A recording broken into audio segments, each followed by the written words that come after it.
guy. Anyway, hey guys, this is Jody with the Whiskey Rebellion Barcast. We're back today. We got a couple of we have one special guest, and he's with Copper Sky. It's a distillery up in Colorado, I believe. And then we got Billy. It's up at Fat Tap. Even if you don't even know what that place is, just say it a bunch of times fast. It'll give you either a stroke, or you'll be like, dude, I totally dig that. That's awesome. But anyway, guys, everybody, welcome to our show. And I actually want to go straight to Jack first, because I've been holding this bottle for 2 weeks now and ready to give it a little try. Yeah. All right. So we haven't even opened ours yet. So I'll let actually Mike take over here. This is Mike Root. He is owner, founder of Copper Sky Distillery here in Longmont, Colorado, just northwest-ish of Denver, to put it on the map for you. And well, take it away. Yeah, so this is our 5.5-year-old wheated whiskey. So the really cool thing about this is, and the guy's actually sitting out there where we got the honey from. So the honey came from a local beekeeper here in Longmont. He's one of our regulars. We get most of our syrups and honeys from him that we use behind the bar. So I bought honey from him, boiled the honey down basically to a super fine liquid form, dumped the honey into a barrel, and for about 3 weeks, every day I rolled the barrel a quarter. We can go ahead and crack it so that the honey coated the wood, got in all the cracks and crevices, pulled the honey out, and then dumped a 5-year-old wheated bourbon into the barrel. So it's really a wheated bourbon that's finished in whiskey, but obviously we have to call it a wheated whiskey because it's left the original barrel. But it's a 45% wheat mash bill bourbon from MGP that we finished in this honey barrel. So we pulled it out, and then everybody got a little jar of the original honey that went into it. And yeah, this has been an extreme hit. We've got like 8 bottles left floating around the distillery. I usually take 2 bottles home. I took a case of this home. That's how damn good it is. Nice. So have you had, let me ask you this, and hopefully this doesn't come across the wrong way. The honey field, I guess we'll call it, is really out there right now. That's a really hot market. You've got what's called Willer's Raids doing it. Of course, Belle Meade is hit it, and their secondary is crazy. And then, of course, just getting into that lottery of the golden ticket board is a nightmare all by itself. And then you've got some of the old hats that have been doing it, which I don't feel that they've ever properly implemented the process, and that would be like Jack Daniel's, Crown, and all of those guys.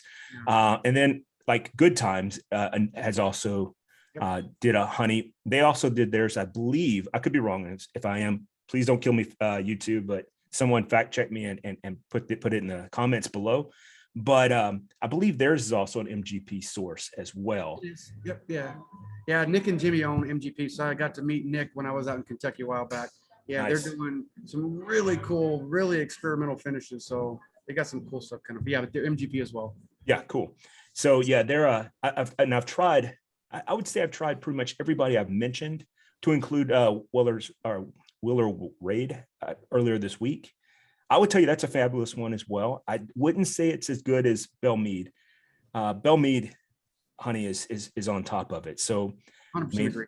That's really good. But I will tell you that from the first sniff of this, like just on the nose, the note of it, I absolutely adore how it actually smells like it's going to have that honey, almost like a liqueur when it goes down your throat. It's going to have that thickness to it, and because it smells like actual honey, and I like that. So I'm interested, and of course I liked how you kind of told us the story, how you rotated the barrels. What was it, every 3 weeks? So in fact, you're sitting next to the barrel, the original barrel. Oh, it's all dried up and done, but yeah, he's right next to the original honey barrel. I mean, it's just, when you look at it, it's just honey's leaking everywhere. It's sticky. I mean, but Belle Meade was really I'm a huge Belle Meade fan. That honey was really why I wanted to do a honey. I think that you're right spot. They're the best that's doing it right now. So we're kind of following their lead and making sure that, and this is with all of our experiments, and we'll talk about them because they're kind of over my shoulder, but all the finishing experiments that we're going to do will always be spirit forward.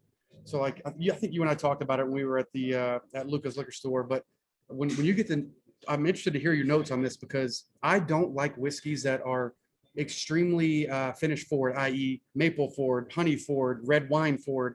I'm buying a whiskey to appreciate the whiskey. and see what it's doing in the barrel. So I still want to taste and appreciate the whiskey. And so on this one, you're going to taste and love that weeded bourbon. That's my favorite mash bill. And you're going to get the honey on the sides. The honey's not going to overpower you.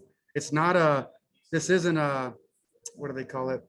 This is a finish. It's not an infused. It's not an infusion. Yeah. Like those are like, damn, those are super sweet. Like this is a dessert whiskey. This is not it. This Yes, is a I'm with you on bourbon. those. I don't like those either. I So, prefer. We're gonna avoid all of that stuff. Like I really am interested to hear what you guys have to say, because especially if you love the honey bourbon from Belmead. Yeah, that's basically who I'm trying to, mimic at the craft level. Of course. Now, let me ask you this. I know that you're craft level because you just said that. So we're all over the world, literally right now. I mean, you got Miles in England, and then you got Chuck up in Maryland. You got Mark out in Arizona, Billy down in Florida, myself in Tennessee. And then we have other sporadic guests that show up from all over. When are we going to find this where we can get it without it being just a sample? Oh yeah. So actually I put a post up today on Facebook, so Billy will appreciate it. We just submitted our California and Florida licenses. And then we've got Texas and New York on the docket next. And then other states, actually, I mean, these states are reaching out to us too. My growth plan wasn't until 2022 to reach into other states, but I keep getting emails from state alcohol boards like, hey, we've got stores that are requesting your product. Here's the process. I'm like, what the hell? So we're going to go through LibDip because they've got great connections in these states, and that will allow me to creep into the market without having to, send pallets everywhere. Because I still have to keep up with Colorado's demand. We're in about 125 accounts here in Colorado.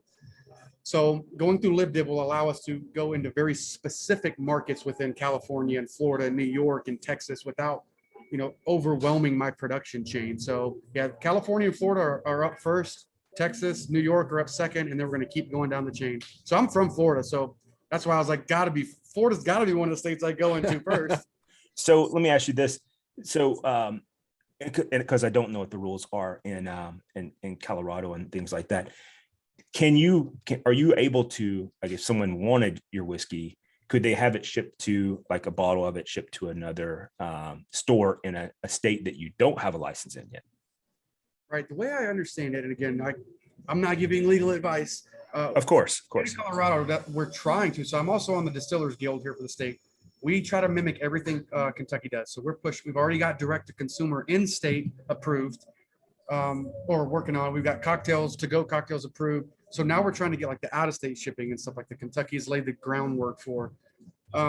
As I understand it, because I have an alcohol account with FedEx, I can ship to another licensee. So a license holder, I can ship to either a distributor or a wholesaler or retail in another state, because it's going through an alcohol account from a license holder to a license holder. It's not going to a consumer, because the big holdup is the direct to consumer that they're trying to approve. So again, the way I understand it is I think we can send to, and I'll ask my lawyers, but there's always, we have distributor connections. So it's like we can get the product really, if you're willing to pay that distributor premium, we can get the product anywhere. I've sent a private barrel to Prov up in DC already. So went through a distributor, paid his premium. Prov's had it on his shelf.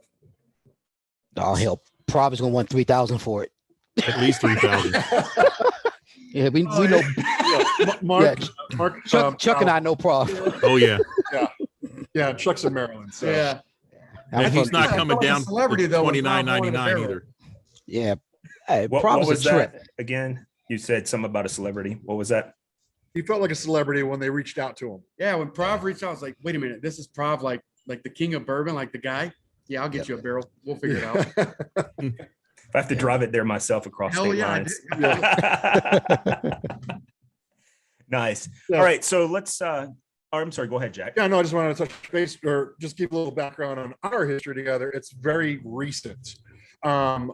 I was turned on to Copper Sky with their 2-year anniversary party that they had, about a month ago, where you released the honey. I was unable to get up here, but the local liquor, well, I don't want to say local, one of the liquor stores by me a couple of weeks ago, 3 weeks, maybe 4 weeks ago, or 2 or 3 weeks ago, they bought a barrel.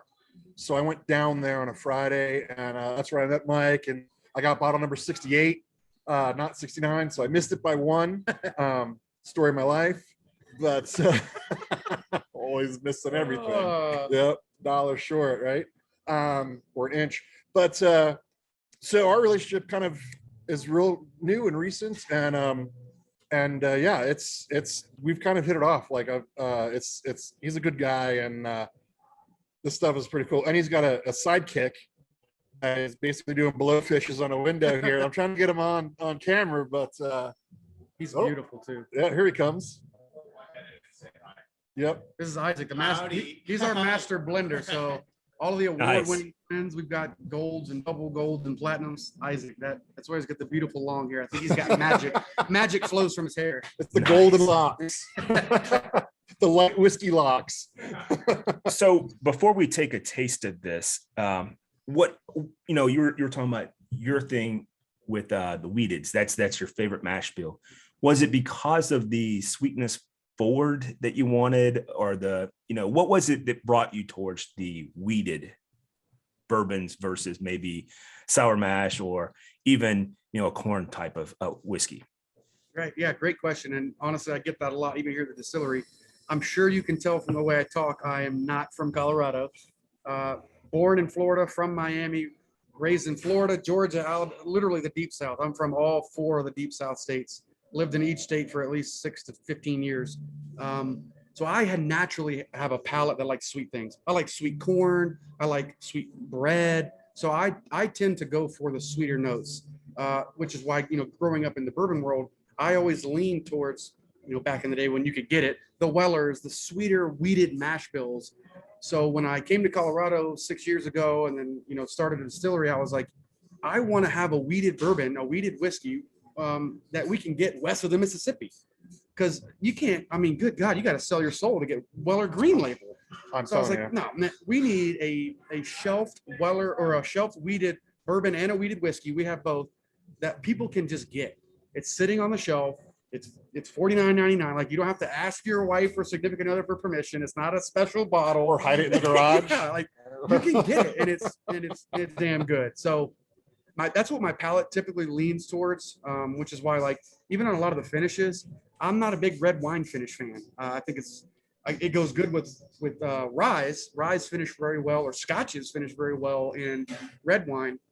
But like our 21% rye bourbon, we've got back in there, like in Grand Marnier barrels, and we got a weeded bourbon in an apple brandy barrel. So our experiments are a little bit different, and even more so than just trying different barrels. We're very particular with the mash bill that we put in those barrels too. Very nice, very nice. I dig it. Are you guys wanting to go ahead and hit the nose on it first, or does anybody else have questions before we move to that? I didn't know we were supposed to wait. I'm halfway through the first. Well, you own the place. You can do what you want.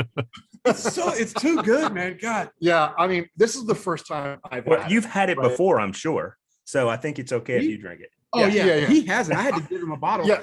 Because in his love and generosity to you guys, the bottle that he got at the store, because they had one, he sampled it out to you. So I was like, no, I'll give you a bottle. You'll be good. Yeah.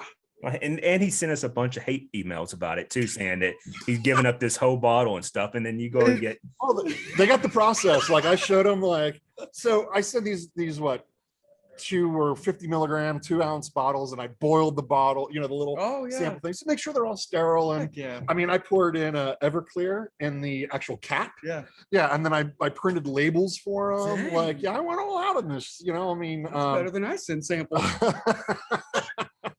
So I write in Sharpie and it disappears. I'm like, what the fuck is this? I don't know. Yeah, and Mel, unfortunately, I couldn't get him one. He's in England. It'll arrive in 3 months.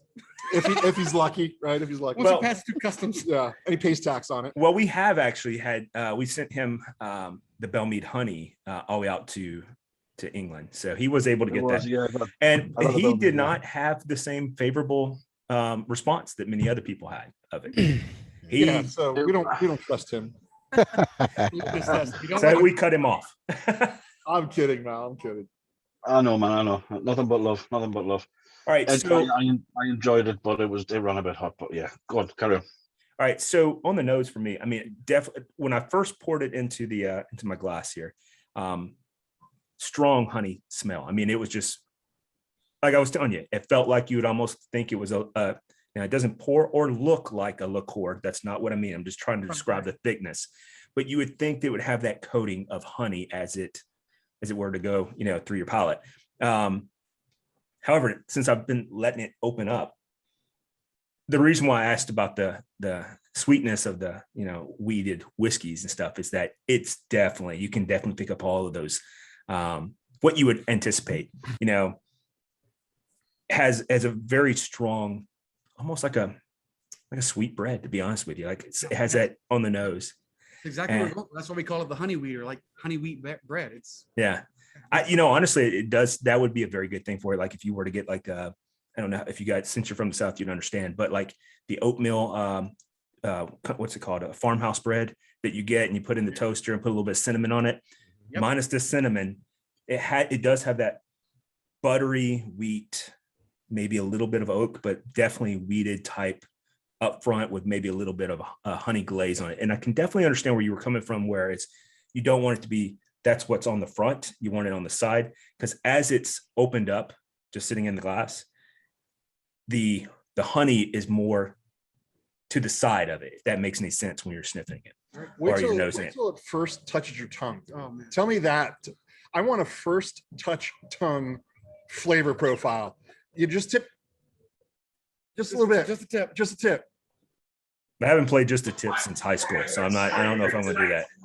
Well, when I first tasted it, the honey stood out more than anything else.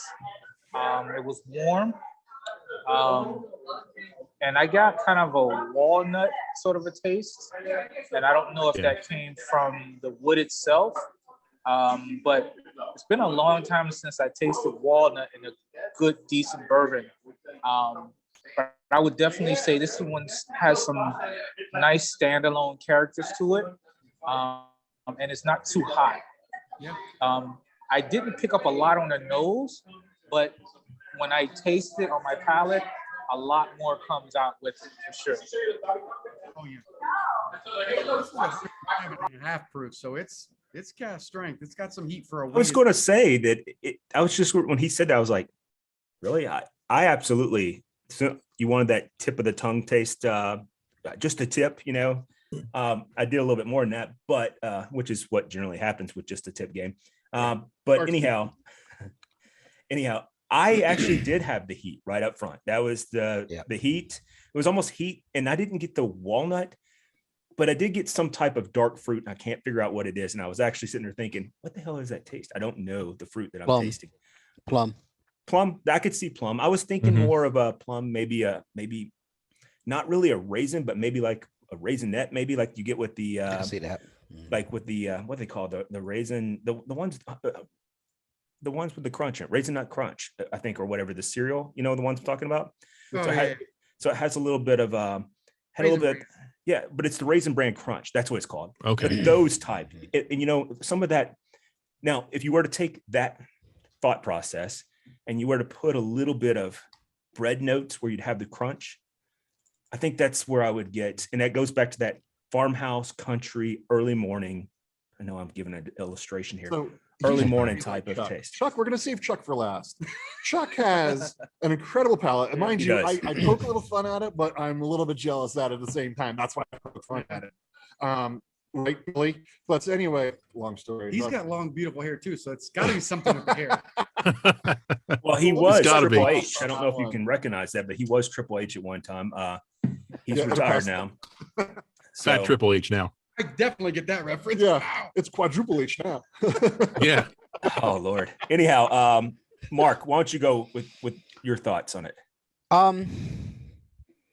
The nose is tainted right now because I just got finished eating a sub, so I'm getting onion. So Oh my goodness. I just ate a sub. So He's like, Yeah.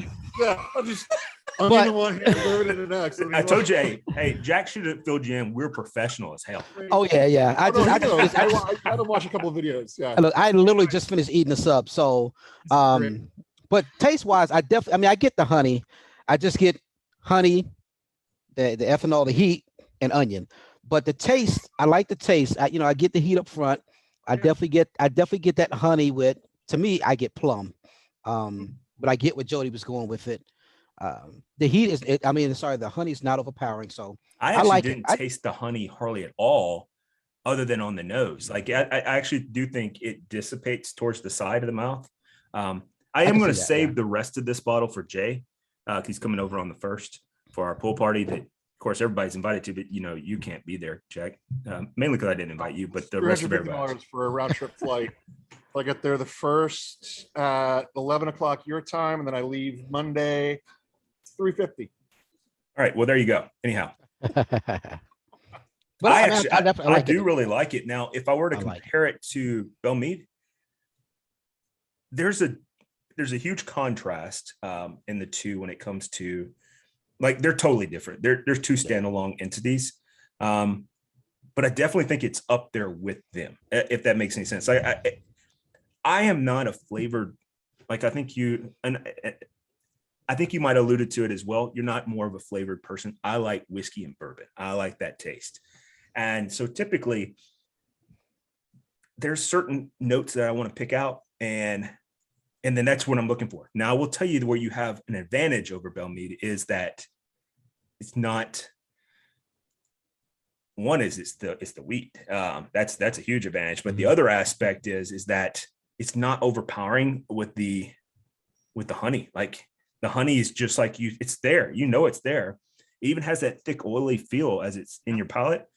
And you can kind of get those sweet notes, but you also would get those from any wheaters pretty much. Yeah.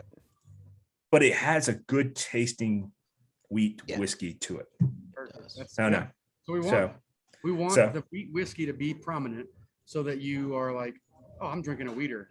Like, Right. oh, what And is that's the that other thing too, is on the side? Right. Belmead's not a wheater. And that was one of the biggest driving factors for us. For one, trying this honey experiment with the wheat. It rolls off, right? It's a honey wheat. You think of bread, we're already going to get those notes. Like it just. for It milk. makes sense. Yeah, Why hadn't anybody else done that? Because it makes sense. And then, yeah, it definitely, like all the notes from a wheated bourbon and a honey barrel, they just complement each other. And again, everyone else is doing rise, high rise, low rise, whatever it is. Like, you're not seeing a lot of wheat experiments. And so that's why a lot of our stuff is just wheat forward. Like, what is this going to taste like? Like the apple brandy, we got a little hidden bottle back there we're going to try. That's a wheated bourbon. It's a 45% wheated bourbon and apple brandy, and it tastes like a Jolly Rancher. It's insane. Like, insane. Jack, I'm a brandy fan. So if you happen to end up with one of those that makes it into the a postage thing, just remember it has to be in a brown. Out yet, but I have a gift package going to Jody here. He likes the Stranahan's Diamond Peak, the black label. Yeah, they discontinued. Yep. So Yeah. I have a handful of those, a stash, a little mini stash. Yeah, he has more than a handful. Yeah, I have 12. I have a double case, but There you go. yeah. Mark's like, what the? Guys, I sent them all out bottles not too long ago. Mark and Billy, they got 291, and the rest of them got Stranahan's. I wrote about 4 months ago or so. I sent a handful of them out. Yeah. April, I think. Yeah, just and samples like I was telling you earlier. We sent out samples for another guy down in the Springs. We can, it's up to you. It's your show. Yeah. So this is Copper Sky Distillery. This is my group, in case anybody's wondering. So that's where I'm at. So we'll see how this brandy comes out, and then maybe I might be able to, I don't know, pull a finger here and get a sample or two out. So, but yeah, let's go. Let's Chuck, the long-awaited 37 pallets, the bloodhound of the gang. Oh, this is who you were telling me about. Yeah. You said you had a nose like a bloodhound. You pull out notes that people don't even imagine. Well, what's funny is, like, I'm a huge cherry fan. Like, I want the cherry taste in a bourbon. Really? And that's funny because I don't really like cherries, but I like the cherry flavor in a bourbon. And like, I'll be listening to Chuck sometimes. I'm like, dude, is my cherry button broken? Like, how do you get a cherry out of that? I'm sitting there, but I know he's right. It's the years of experience that he has. But anyway, go ahead, Chuck. So on the nose, I get the definite, the nose, I get the honey right off, but it's a honey that it's a very rich honey. I don't know how to explain it, but it's very deep, but rich. Stump Chuck? Huh? Did we What's stump that? you? I'm sorry? Did we stump you? No, I don't think so. Okay. But I also get a honeycomb cereal. You're familiar with that? Right off. of That the is a bat. good. I That's a smell good that. note. That is right. That is Yes. I get some caramel, some vanilla, vanilla. I can see that. I didn't get caramel. but it has a very clean Yes. nose to it. Very clean, like not like a cleaner like product or anything like that, but more to me. I don't know if you've stayed in a hotel. It's kind of weird sounding, but if you've stayed in a hotel and the sheets, once they're laundered, they're those fresh, crisp sheets, and you smell those sheets, you just go, wow. You just want to lay down. Yeah. Yeah, I've always stayed in those places where you're not sure. Yeah, you got to peel that first layer off. Oh, they charge by the hour, Yeah, Just saying. maybe they're by the called minute. garage. For some of it, for some of us, maybe by the minute or two. Yeah, that'd be me. That honey Oh, my. crisp comment made me think of when I first sampled this. It reminded me of honeycomb waffle Honey- crisp. You remember the waffle crisp Yeah. cereal? Yeah, Yeah. They're Oh, like yeah. waffles, and they had the maple. That I get some of that on there too. See that. I can see the maple. I can actually. Yeah, I can. Very faint, but it's Yes. and it could disguise itself as a rich honey, but there's an underlying soft maple. Yeah. Yeah. I also get a little bit of a pear, That might have been in the this. fruit too. a Yeah. very, little bit of pear in this on the nose. show them your kit. And then on the taste, as far as the taste goes. I think pear's in here. So Mike has a. Not to cut you off, Chuck. I'm sorry if I did. Oh, it is 23. He has. Well, a- don't distort his palate yet. Let's hear it, and then we can go through there what he has. This is what we use here at the distillery. It's a very in-depth aroma nosing kit, so we can get very fine-tuned with some of the. Oh, okay. Yeah, it's for nosing only. So I gave him the pear apple 20. Okay. But as far as the taste goes, Tighten that up. I don't know if I tighten it over. All right. I get that it's like a Pop Rocks on the tip of the tongue, Ooh, right off. Pop Rocks candy, very sweet candy taste to it. Has almost like a buttery sweetness to it. Coats the sides of your mouth, very savory, going down the sides of your mouth, buttery, much like butter popcorn with honey on it. yeah. I've never had I butter do get that popcorn. walnut as well. Really, I didn't Yes. get that. I do definitely get that walnut. Once Billy said that, I thought, yeah. Okay. Flush with water, it picks up the honey too. But that definite the Pop Rocks right off the bat, it just like the Pop Rocks, and I guess it was, Coca-Cola, you mix those two together and it starts popping. While we're dating ourselves. Yeah. Back to like 1980. At least he didn't say the peanuts in a Coca-Cola. That's what my grandfather used to do. Got peanuts in a Coke. Oh, I was a kid and done that, so you need to watch it there, tough guy. But it's got a nice finish to it. It's got a really like a velvety smooth finish. It's very sweet, but not overpowering. Yeah. Has a clean finish too. It has a like it does. It doesn't. I mean, it lasts long enough to give you that the full expression of everything. But when it's done, it doesn't feel like you need to go rinse your mouth out right away. No. To take another sip or to even try anything new. It's like it dissipates and boom, you're ready to go. so try this. If y'all have a little bit of water, swish some water in your mouth after a sitting. Like you all had enough sip, swish a little water. Well, right I've been in doing your that the mouth. whole time. Yeah, so have I. Yeah, I've been and doing you can. I was just telling Mike here. I'm like, I just swished some water and it pulled some of the honey out of my tongue, and I can retaste the honey out of it, and like it's in a good way. I'm like, it's just That actually may be a problem that you have. You might want to get that checked. maybe at least I can taste, so I don't got COVID. Yeah. Well, you don't know what the Delta variant has. Yeah, well, I'm not down south, so I'm not going to get it. Oh my. But no, go ahead, Chuck. You were finishing up. Oh, so the finish on it is, I'd say it's a medium finish, Yeah, I agree. but it has a sweetness to it. And I do like the fact that, as Mike was saying, it coats the sides of your mouth and it gets down deep, right down into the sides. And it has that savory, Yep. I don't know how to explain it, but it gets down here and it hits you. Mhm. And it's got that, it just melts basically into your mouth, into your tongue. And it's just a very, very, a good taste. It get very nice finish to it. Very impressed. Dig it. So dig it. Yep. is this something you would buy? All of you, open floor for the three of you guys. Absolutely. Yes. I would so too. I would too. so I'm looking at Prob's site. He wants $89.99. But anyway, yes. For what? Copper. Is hold on. 6.5 year private barrel? Let me see. No, this is the rye port style barrel finish 89.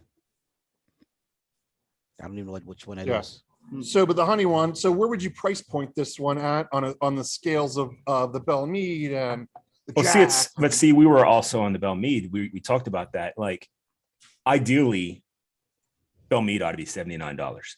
It should Yes. fall in line with all their other bottles, to be perfectly honest with you. Mhm. However, pragmatically, where would it fall? Like in the secondary, what I would pay, and we discussed this ad nauseum. I would maybe stretch it every now and then if there was something I wanted from it. Like I could totally see that as a winter drink. What I like about this one is I don't look at this as a winter drink. I look at this as more of right now, spring till fall. That is what I would have. Mhm. This is where I'd want to have, this would be its wheelhouse. But for me, when I'd had the Belle Meade honey, we talked about this. Like I could see it two extremely important aspects that I would want the Belle Meade honey for. Absolutely seasonal, from the first snowfall or first cold spell here in Tennessee to maybe the last one in beginning of March. All right. Yes, we don't get the same type of weather you guys get, but we do get cold weather here. All right. That's when I would see it. All right. Yeah, you live in Arizona, but now with this one, I see it spring to fall. Like I could see this sitting by my pool drinking this. Yeah. And I think a lot of it has to do with because it's a weeder. And it has that, and that's what I like best about it is that first one I said that you can't really compare the two. You really can't, because one is a bourbon, one is a weeder, like, and one's a corn product, and one's, you see what I'm saying? They're totally different. And it's I don't know if this is the right, Chuck, you might be able to correct me here. It's lighter tasting. Than the Belle Meade. And Yeah, I agree. So I want the heavier taste sitting by a fire in the wintertime. Just my preference. I agree. One other thing I wanted to mention, I get that Werther's candy. That's See that. where it hits me right here. I can see that. I can see that too. Yeah. That's a note that I try to get a lot out of our weeded mash bills. I can see Is that. That's a very nostalgic flavor for me. Like I Mhm. lived with my grandparents in Florida for a while, and she had this basket by the front door when I was a kid. I would always grab a Werther's.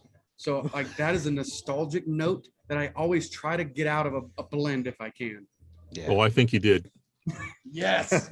Yeah, I'm with you. on I'd that. agree. And what's funny is I didn't even think that, but now that you've said it, I can't unthink it. I'm like, yeah, it's exactly what I get. Nailed it. Yeah. Yep. I can So- actually see myself unwrapping the little yellow cellophane Yes. off of it. So putting that out there. So with your tasting notes and more of a summer, a little bit lighter, if you will, on the palate, knowing where Belle Meade came in, knowing where Belle Meade is on secondary, where would you price point this at? Because I know what I paid for it. Are you saying saying secondary or secondary? MSRP? I'm saying both. What would you think you would find on a shelf for? Well, I can tell you this: if we were looking at the point of mass production and having something that was readily available, that is good, that is fantastic, I would love to find it under $50 all a day, every day. That's what I would prefer. Now, I will tell you that would I pay more for it? I would. I'd pay the same price for that I would for Belle Meade for this. Talking about the $79 where I You wish should it pay. was at. Yeah. Now, as for secondary is a tough one, man, because if I could get this readily available through my Colorado connection, I'm not paying secondary for it, Right, exactly. but now that I've had it, and let's just say that I just decide that I hate Jack and I won't have anything to do with him anymore, which is always feasible and possible. Then I could look at it and go, man, what would I pay for this in secondary? Because this knucklehead down the road has it. It's hard to say. Would I pay? What I like about it is, and this is God honest truth, it's probably the first craft I've had that I liked. It's hard for me to find a good craft bourbon, whiskey, weeder, whatever it might be, that I like. Most of them are too young tasting. Most are, it seems like they just put it together. If that makes any sense. Yeah. And then probably the biggest aspect is that this is a lighter taste that you can appreciate because the honey gives it the thickness that you think is there. So it's kind of manipulating your mind, if that makes any sense. Whereas the lighter taste that you typically get from many of these other crafts. Drives a Subaru too. Sorry. Who drive? Never mind. Don't mind me. I'll hit you. Which one of you guys drives a Subaru? Oh, did you see his vape? He vapes like a Subaru driver. Oh. Oh, Anyway, okay. squirrel. So let me cut you off real quick, Jody. So you said you're at about $50 to $60 in a mass produced run of this. If it was readily available all the time, I would. He has 2 barrels of it. Okay, this is what I'm telling you, is that typically you have to remember not everybody likes craft. Right. They kind of stand away from it from the same variables I just described. That's the reason why. All right. Yep. So would I like to see this at under $50 all day, every day? Yes, absolutely. That would be fantastic. What would I pay for it if I could find it and would I take the chance? And that's the thing, is that would people take a chance on a craft that was at $79, $100, whatever it might be, without ever trying it? Hopefully they'd watch this video and say, well, I got to give it a try now. And then $79, $100, whatever it might be, would be what they'd pay for it because they've been watching our show and they know we pick out good bourbons, or good whiskeys. So would I pay $79 for it? Absolutely. Would I pay, if these two were sitting beside each other, let's just say they were both mass produced and readily available, would both of them be in my bar today? Talking about Copper Sky and Bellmead Honey, both of them honey. Would I have them? Yep. Absolutely. For sure. And would I probably put them beside each other and they'd be used at different times of the year? Absolutely. And I think that's a fair assessment on it. Now, I think it rates higher than, for sure, than many of the others, to include what is it? Wheeler's Raid, which is a good whiskey. It just is too Tennessee for me, which is strange because the other drink I'm having tonight is Big Mustache Tennessee whiskey, and it is fantastic. So, Mark, how about yourself? What would you price point would you put this in? I would say probably in at 45 to 60. That's where I would like to see it. Yeah, that's the world of bourbon or Exactly. whiskey shopping, where I would Yes, like to yes. see it. Yeah. Of course, now secondary, which again, I almost refuse to pay secondary for stuff, but yeah, I do. I can't. I've paid secondary. I've paid secondary 1.5 times, and I can't. Wish I do could it. say But, that. yeah, but I would pay up to. I mean, honestly, I would probably pay up to 80, 85. Yeah, for sure. Again, now we're asterixing this or we're noting this as if it was a mass produced, readily available product. Right. Okay. All right. And that's not including the Navy discount. Yeah. There's less than 300 out there. So Okay. I will, So in that case, and I'm invoking the U.S. Navy discount. oh, well, yeah, I got you. I'm a veteran too. I got you, Mark. Yeah. Well, wait a minute. Tell me here. Wait, I'm a retired veteran. yeah. So Me too. I see that. Yeah, we all gotta link up. I'll take care of y'all. there you go. Yeah. Now, see, what you have to do is, for me, when I'm looking at, and we'll get to Chuck, and of course, Mal didn't try it, but and he pays astronomical prices anyhow over in England. Everything's high. Like, Yeah. what special reserve Weller is over $100 there, right? Holy smokes! So Because import and tax. Phew. it's Wow. the British That molestation tariff. tax. Yeah, that tariff. It's crazy, man. Yeah. 1776. We. It was a 1776 tax. Exactly what it is. Yeah, there's Yeah, it's been inflation since then, ever since, man. yeah, we're having that problem here too. But so when you look at it, the problem I have, and when I'll say it that way, is I don't like typically crafts. I am absolutely stoked I got to try this because now I'm looking for this. The problem is I'm not going to find it anywhere right now. Right. But of me starting this, like if you ever you'll get to come to my house. I have an uncomfortably big whiskey collection. I love bourbon. I love trying everything. And traditionally, I'm not a huge craft fan as well for the exact same reasons. Don't like young, don't like over oaky. I don't like some of these weird expedited experiments that people are doing. Like, right. there's a tradition to whiskey for a reason. Exactly. So when Copper Sky started, the first thing that we said was, we're not going to release young whiskey, which is why we're sourcing, because our stuff's aging.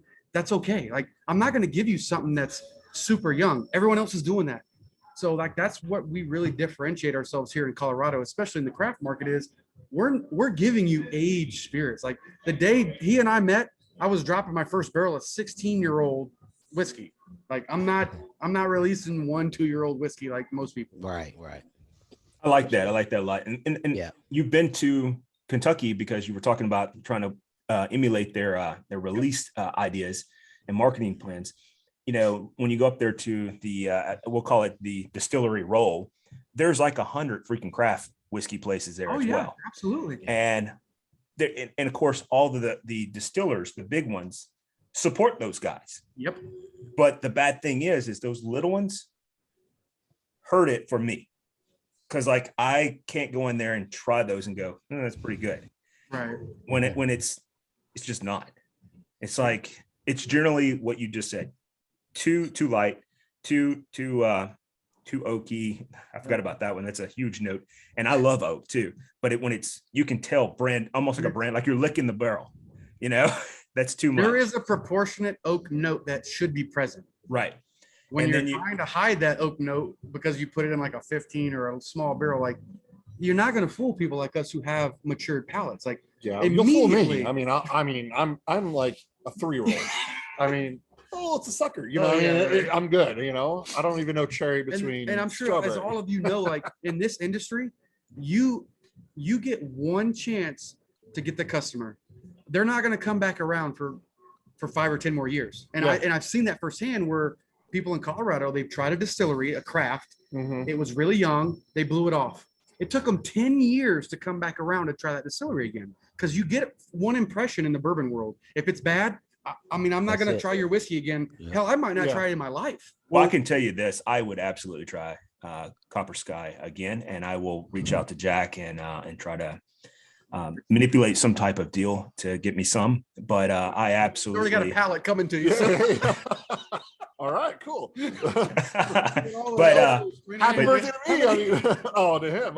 Yeah, you got a pallet to ship to him. Yeah, I was like, wait, for me, I'm like, yeah, it was my birthday Friday. But you'll get to leave with some stuff. You're getting to try some stuff that they don't get to try. Yeah.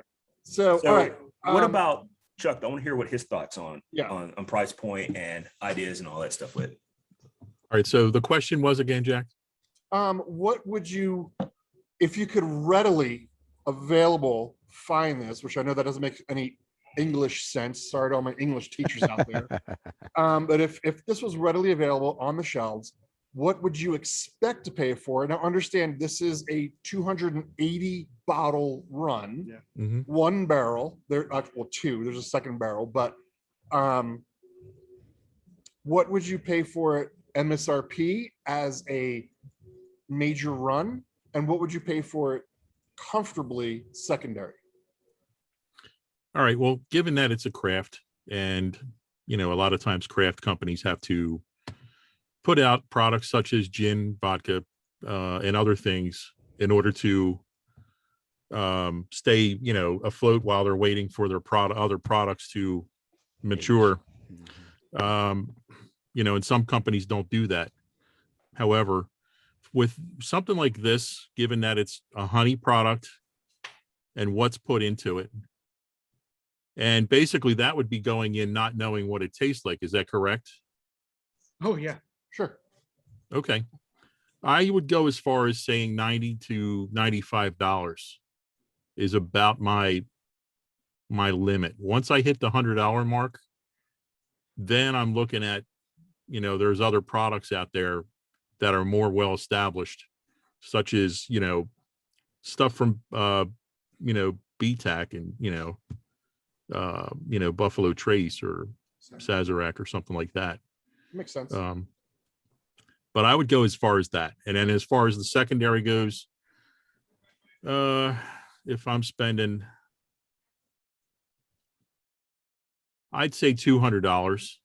I would double, that's what we said last time for I think Bell it was Mead. for Yeah. it was there's like two and a quarter, 250. 2 1/4 for like that. yeah. Yeah. But that's just because knowing what we know Right. as far as what it's going for now. Yeah. Because like on the secondary market for Bell Mead right now, it's It's outrageous. around $1,200. Yeah. It's just, that's ridiculous. I'm never, Yeah. I shouldn't say I would never spend that much because that's not true. Eagle Rare 17, 2018 and above, I'm going to spend that much for. Mhm. Felt really special because I saw a post on, because I'm in all the groups, everybody invites me to all these things. I love participating. There was an in search of, they wanted 2 of my honey bottles for a Blanton's Gold, and I was like, hey, that's kind of cool. I got my product's Hell got yeah, some it cool street value. I'll give you a Blanton's Gold for 2 of those bottles myself. Yeah. But Chuck, you Yeah. mentioned something like that, the basically the clear spirits. That's something that we never did and we won't do. Like the moonshine I sell at the distillery is the only clear spirit. And people have asked me, like, are you going to do a gin? You going to do a vodka? No, because I don't drink that. And I'm You not going to give you something that I'm not going to endorse. That's Mhm. just, my values won't let me. That's make you a understandable. product that I won't even. I dig that because Corsair in Nashville, which I believe is horrible bourbon, whiskey, junk. I don't know what it is. And that's the other thing is one thing Jack should have told you, should have prefaced you on before you even got on the show is there's certain things I hate and I will absolutely tell you. Oh, I did. He told me. Yeah. That's what I Fossil want. Creek is one of them. Jack Daniels is followed next to it. Right? Gunslinger. And Lead Slingers. And then Yeah. also Slaughterhouse. That's like the ones think that it's- Oh always- yeah. It's a veteran trait in us. Like we've seen enough shit that we're like, I don't have time to just beat around the bush. I'm gonna tell you what I want and what I Yep. don't want. I mean, we've all had, TCN hooch. And so with that being said, I'm not going to have junk anymore in my life. I'm only going to have the good stuff.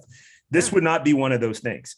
By any means, it wouldn't even be close. This would be something I wish that I had on my shelf right now. And I have, like you, I have a crazy large collection of whiskey. And I, 100 bottles. what's that? See how many I have then. Wow. Go for it. What'd you say? You and I are both over 200. Yeah, we were both over 200 And bottles. then I said, I don't want to say how many I have.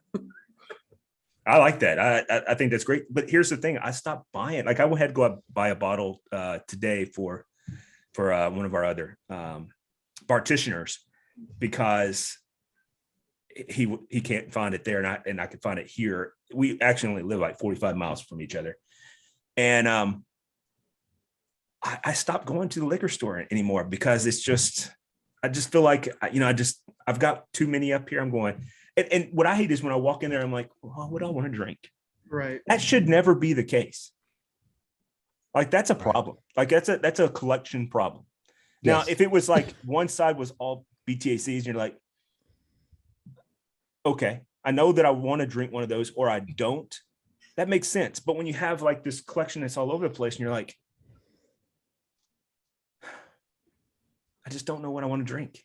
Yeah, but And- now you get to like, I have friends come over all the time and they don't get That's my opportunity- favorite time is when my Yeah. friends come over. Yeah, like they don't get the opportunities that Yes. we get these bottles. So like I Right. love saying, hey, pour whatever you want. So I say that every time somebody comes I over my collect- house. Yeah. My collection is more hospitality than because I know what I'm gonna drink most of the time. And obviously, like Is it we're back all here? well, no, I mean obviously usually, but we all have connections. So like when people ask me like, what do you usually drink? It's not a daily, like I love Weller Foolproof. I love George C. Stagg. It's funny you Obviously, say you don't find Stag. Stag and Foolproof are my two favorite Weller products Those are outside of Eagle Rare 17, 2018 and above. And so obviously people are like, oh, I can't get that. You're right, but you're welcome to my house to try whatever you want. Yep. So like I love being able to give people products that they will never get to experience and sit there and experience with them in my whiskey room. So yeah, I mean, if you're looking at it, like, you know, my grandma was like, you'll never drink this. I didn't buy this for me to consume. I honestly bought it to share with people and educate other bourbon lovers.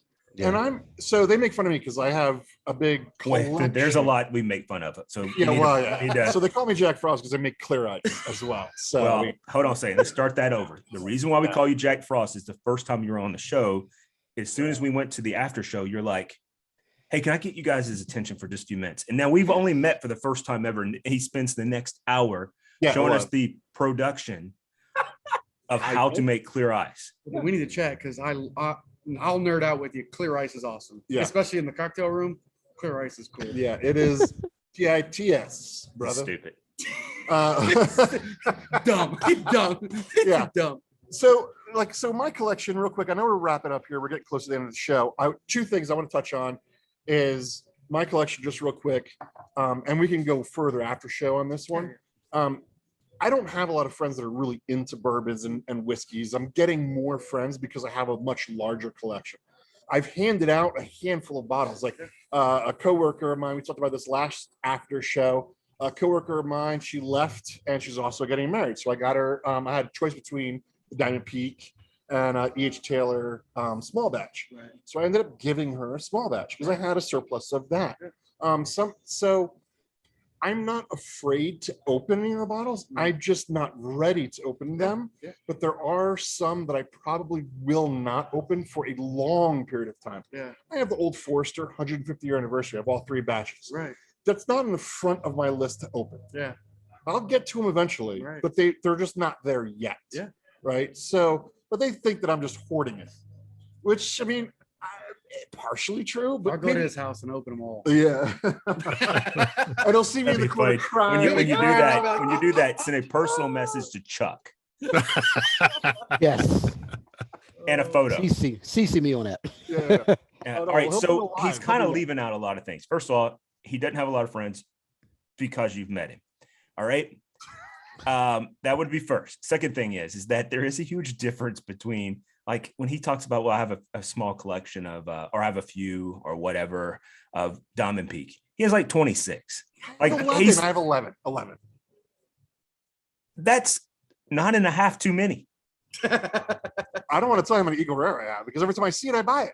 Well, I'm the same with Buffalo Trace. Well, Like Buffalo Trace. Single Really? barrels. I pass up Buffalo Trace all the time. That is not one of my The favorites. like the Now, store single barrels. Even Yeah, those. But I got about, I think my last count on Buffalo Trace single barrels alone, I've got like 85. Okay, I'm at Jesus. 12. I'm at 12. Yeah. I know have I'm at 12. I have one that I use to marinate steak. Not here.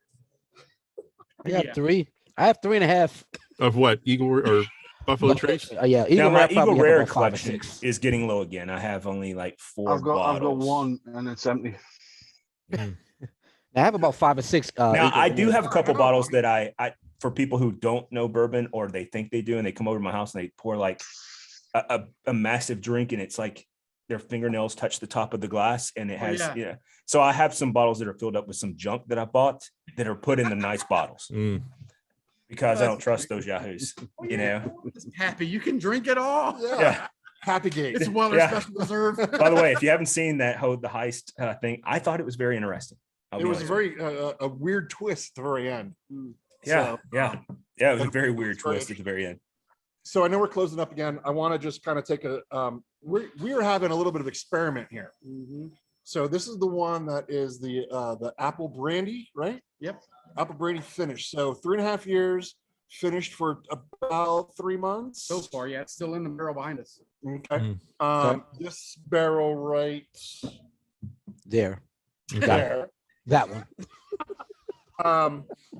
And again, I'm not Chuck. I kind of wish it was. So right? weeded bourbon again. We put weeded in there, and it's sitting about 119 proof right now. Again, Nice. it's on that tongue. As soon as that tongue hits, you can taste that fruit right off, Oh yeah.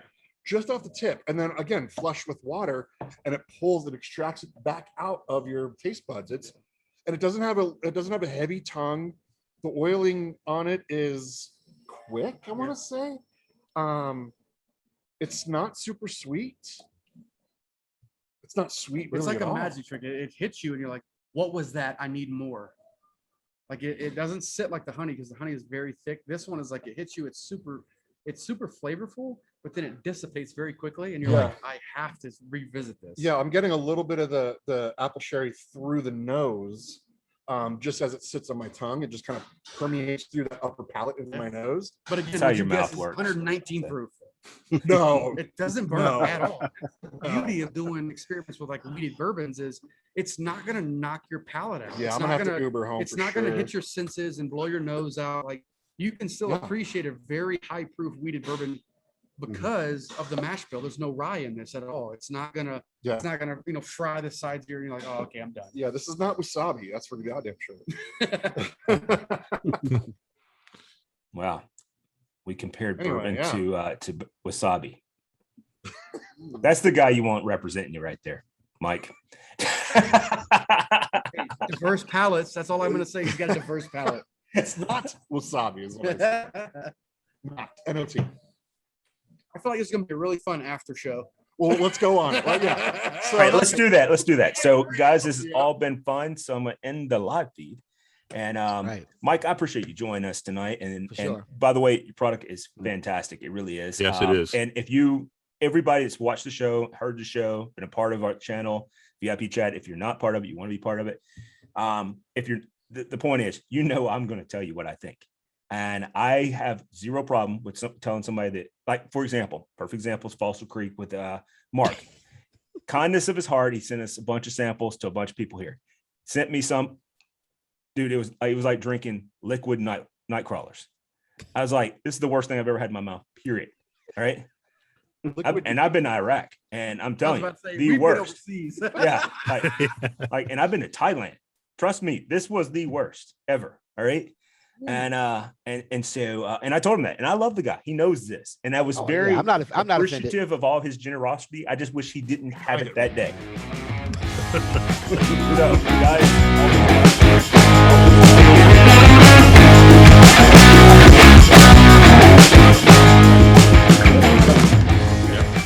Thanks, Mike. What's your name?